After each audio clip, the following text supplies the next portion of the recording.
Welcome to Rupa's traditional kitchen. ఈరోజు మీ ముందుకు ఎంతో క్రిస్పీగా క్రంచీగా లోపల స్మూత్గా జ్యూసీగా ఉండే కేఎఫ్సి స్టైల్ చికెన్ చూపిస్తున్నానండి. ముందుగా డ్రమ్ స్టిక్స్ని తీసుకోవాలి. వీటిని శుభ్రంగా కడుక్కొని ఫోర్క్తో శుభ్రంగా చికెన్కి ఘాట్లు పెట్టుకొని కప్పు పుల్లని పెరుగు, టేబుల్ స్పూన్ అల్లం వెల్లుల్లి పేస్టు, టీ స్పూన్ ధనియా జీరా పౌడర్, పావు టీ స్పూన్ మసాలా, అరచెక్క నిమ్మరసం, టేబుల్ స్పూన్ కారం, రుచికి సరిపడినంత ఉప్పు, మిరియాలు, గసగసాలు, ఎండుమిరపకాయలతో కూడిన పేస్టు వీటన్నింటినీ వేసి శుభ్రంగా ఇలా పావుగంట సేపు చేతితో కలుపుకొని దీన్ని ఫ్రిడ్జ్లో ఓవర్ నైట్ కానీ 8 అవర్స్ కానీ సోక్ చేసుకోవాలి.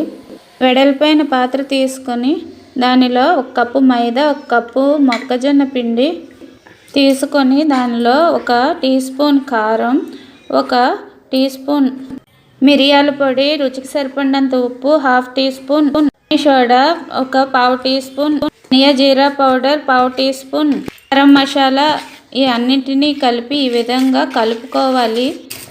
చివరిగా కరివేపాకును, కసూరి మేతిని రెండింటినీ కలిపి రోస్ట్ చేసుకొని ఆ పౌడర్ని ఇందులో వేసి శుభ్రంగా కలుపుకోవాలి. మంచి టేస్ట్ వస్తుందండి. ఈ ఫ్రిడ్జ్లో నుంచి తీసిన లెగ్ పీసులు రెస్ట్ ఇచ్చిన తర్వాత ఈ విధంగా శుభ్రంగా కలుపుకోవాలి. కలుపుకున్న ఈ డ్రమ్ స్టిక్ని ఈ పిండిలో వేసుకొని ఈ విధంగా చక్కగా పిండి ముక్కకు పట్టేలా కోట్ చేసుకొని దానిని ఈ విధంగా చల్లని నీటిలో 1 సెకండ్ పాటు ఉంచి తీసి దాన్ని మరలా ఈ పిండిలో పెట్టి పిండిని ఈ విధంగా గట్టిగా చేత్తో ఒత్తుకొని కోటింగ్ కరెక్ట్గా చేసుకొని మిగతా డస్ట్ని ఈ విధంగా డస్టింగ్ చేసుకోవాలి.